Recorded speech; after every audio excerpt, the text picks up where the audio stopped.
You know, the reality of listening to the Quran being recited is another topic altogether. And in fact, you know, anytime you feel down, anytime you feel spiritually empty, anytime you feel dunya has overcome you, wallahi, one of the most easy therapies that we should do is to just listen to the Quran. From an Egyptian, لا هذا مش شرط.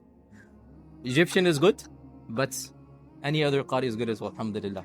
He wants me to make sure only Egyptian. No. أرض الله واسعة ورحمة الله أوسع. بس الحمد لله أهل مصر ما شاء الله عنده ما شاء الله فن ما شاء الله ما شاء الله. There is no doubt that the top Qurra of the 70s and 80s, there's no doubt they were Egyptians. I mean, let's be honest here, right? But alhamdulillah, yani the whole world has good Qurra. So point is that reading the Quran and reciting the Quran is actually an act of worship, and they're two separate acts of worship. They're not the same act of worship. And in fact, in this month of Ramadan, before I get to Laylatul Qadr, the Prophet would do both. He would listen to the Quran being recited, and he would recite the Quran himself. A lot of times we come to Taraweeh and we think we've done our job. That's half the job, to listen to the Quran. The other half is to recite. They're two separate acts of worship, and each one has a different impact on the qalb. Each one has a different impact on the psyche and the soul. So listen to the Quran being recited and recite it yourself. Very briefly, Surah Al-Qadr. Allah subhanahu wa ta'ala revealed an entire surah for one night. Think about that. And this is a blessing that no other ummah has been given. We have to understand Allah legislated salah for all ummahs. Allah legislated siyam for multiple ummahs. Ya ayyuhalladhina amanu kutiba alaykumus siyamu kama kutiba ala alladhina min qablikum. Siyam is not unique to us. Salah is not unique to us. Zakah is not unique to us. Ihsan ila al-walidain is not unique to us. But one thing that is unique to us, no other ummah has been blessed with, is Laylatul Qadr. Laylatul Qadr is some of the special blessings Allah has given to the ummah of our Prophet sallallahu alaihi wasallam. It is a unique blessing to me and you. No previous ummah had this blessing. And in this surah that Allah subhanahu wa ta'ala revealed, every single ayah gives you one or two special things about Laylatul Qadr. Ayah number 1, Inna anzalnahu fi Laylatul Qadr. Allah chose Laylatul Qadr to reveal the Quran, the greatest book, the final book, the book that Allah Azza wa Jal sealed prophets with, the book that was the most chosen of all of his books. Allah waited until Laylatul Qadr. I shouldn't say waited, it's not the right term, but Allah chose Laylatul Qadr. Allah Azza wa Jal chose on this night to begin the revelation of the Quran. The incident of Iqra, it took place on the morning of Laylatul Qadr. Think about that. The incident of Iqra, when Jibreel came and hugged the Prophet ﷺ, it took place on the same day, i.e. if Laylatul Qadr is 27th night, 27th day is when this incident took place. Inna anzalnahu fi Laylatul Qadr. Allah intentionally caused the Quran to be revealed on Laylatul Qadr. So Allah is telling us, this is a special day. I revealed the Quran on this day. I intended to reveal the Quran on this day. Laylatul Qadri khayru min alfi shahr. The word alfi shahr is an expression in Arabic. It means more than a lifetime. And Allah says, khayrum min. It is better than. So Laylatul Qadr is better than 1,000 nights. So ma adraka min al-qadr, of course, I went over that quickly. That is when Allah says, wama adraka. It is an expression that how will you ever understand? How will you understand what is Laylatul Qadr?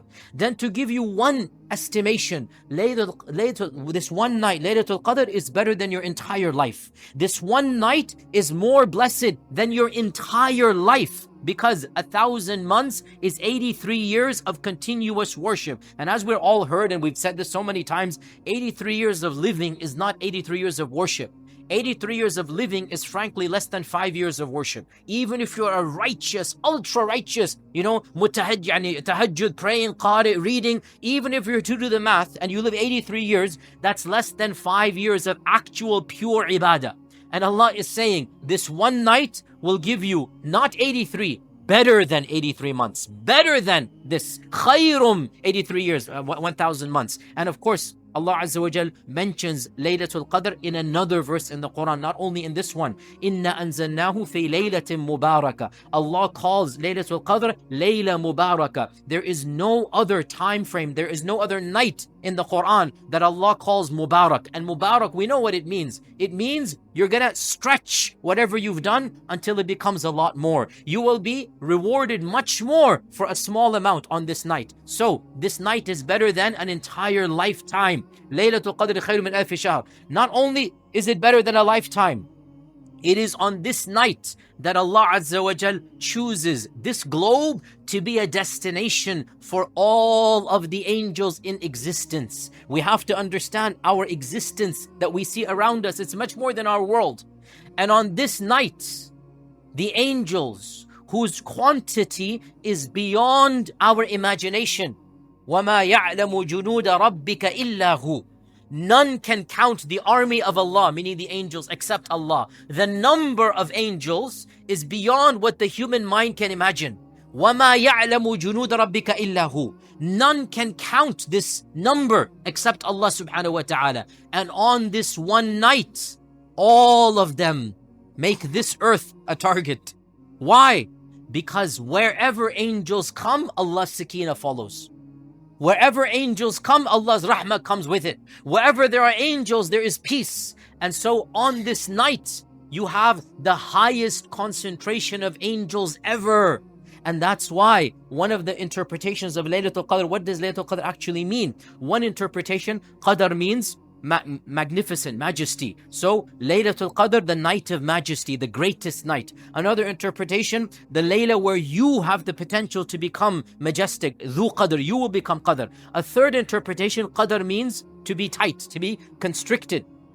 فَمَنْ قُدِرَ عَلَيْهِ رِزْقُهُ. So your qadr is restricted. Meaning the night is tight because there is no space, because the angels have packed the heavens. So one of the interpretations of Laylatul Qadr, the night where the earth is packed with angels. That's why it's called Laylatul Qadr. And of course the final meaning of Qadr is that predestination Qadr, because Allah's Qadr is announced on that day. So تَنَزَّلُ الْمَلَائِكَةُ. The angels, all of them, they come down to these heavens. And not only the angels, وَالرُّوحُ فِيهَا. And the angel Jibreel. Ruh, Allah calls Jibreel Ruh, because he is the quintessential reality of what the angels are supposed to do. This entity, Jibreel, has witnessed the creation of Adam alayhi salam. He was there when Adam, the Ruh was blown into Adam. He has communicated with every single prophet without exception. He was the one who was with Musa. He was the one who was with Yusuf in the well. He was the one who was with Isa and visited Maryam. That same angel whom the Prophet ﷺ saw up in the heavens. And when he saw him, Allah subhanahu wa ta'ala praised the Prophet sallallahu alayhi wa sallam. لَقَدْ رَأَى مِنْ آيَاتِ رَبِّهِ الْكُبْرَى. The Prophet ﷺ saw one of the majestic miracles of Allah.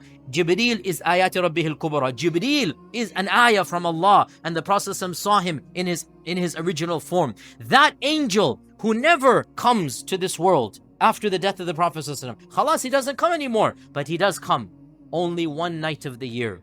That same being who has been since the beginning of time when Allah created him up until the end, and he has communicated with every single prophet, that being will now come down to this earth. And it is authentically narrated, a number of Sahaba and Tabi'un, they used this ayah to incentivize themselves to pray tahajjud throughout the night of Laylatul Qadr. They used this ayah to wear their best garments. One of them, I believe it is Qatada, but don't quote me, he would actually have a special garment, his best garment, he would put it in a special cloak, in a special cupboard.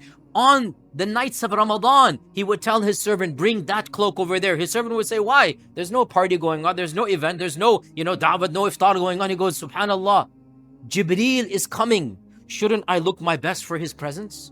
Jibreel is coming. Shouldn't I look my best? He's coming. What if he comes on this night? I want to dress not in my shabby pajamas and what. I want to dress my best clothes. And it is authentically narrated. A number of tabi'un, tabi'un, they would dress up. They would put on their perfume just in case Jibreel is coming. They want to look their best so that Jibreel can make dua for them, seeing them in tahajjud. They use this ayah to incentivize themselves to stand up on this night of Laylatul Qadr. تَنَزَّلُ الْمَلَائِكَةُ وَالرُّوحُ فِيهَا بِإِذْنِ رَبِّهِمْ. They're going to come down with Allah's commands. And of course, this is why it is called Laylatul Qadr, because on this night, Qadr is announced for the upcoming year. Qadr is announced. What's going to happen? Who's going to die? Who's going to be given a child? Who's going to give an extra rizq? Whatever is going to happen, this night it is announced.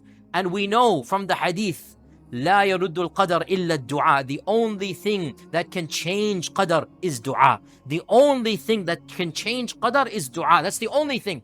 So when you know that on this night Qadr is being announced, when you know your aqdar are going to be announced, How can you be asleep in bed and not making dua to Allah to get the best qadr that you want? How can you give up this opportunity when this is the time where, the bonus points, the change that can happen? These are your extra points right now. How can you waste this night away when you have the potential to change your qadr with dua? And that's why Allah subhanahu wa ta'ala finishes this surah by saying salam.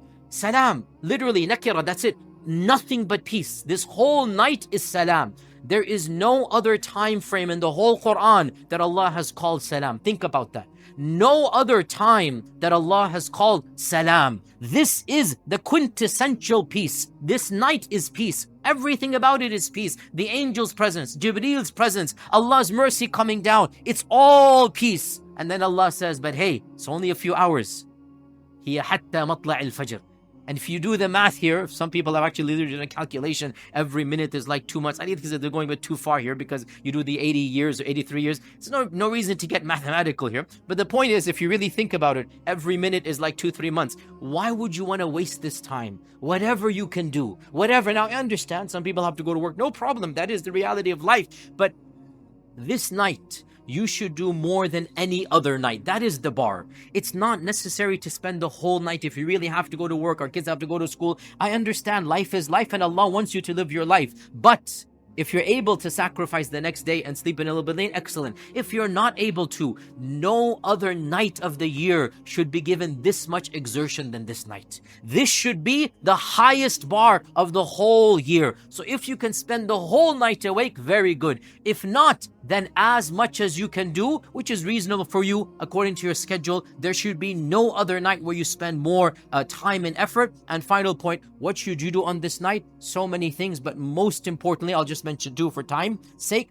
Number one is your qiyam, which will include the Qur'an and dua and all that. Number one is the qiyamul layl, and number two, specific du'as that you make. These are the two main acts of worship. Your taraweeh and qiyam. And after you finish over here in our masjid, go back home and pray your qiyam over there. No problem. Pray privately over there. And special dua, lots of dua. Dua for your deen and dunya. Dua for yourself and your spouse. Dua for your children. Dua for those that have gone on. Lots of dua. This is the night of dua. There is no night that is more powerful in dua than this night of Laylatul Qadr. So may Allah subhanahu wa ta'ala bless us all to be of those who are able to pray on Laylatul Qadr, who are able to make dua on Laylatul Qadr. We ask Allah that our duas and qiyams are accepted on this night. Wa jazakumullahu khairan. Wassalamu alaikum wa rahmatullahi wa barakatuh.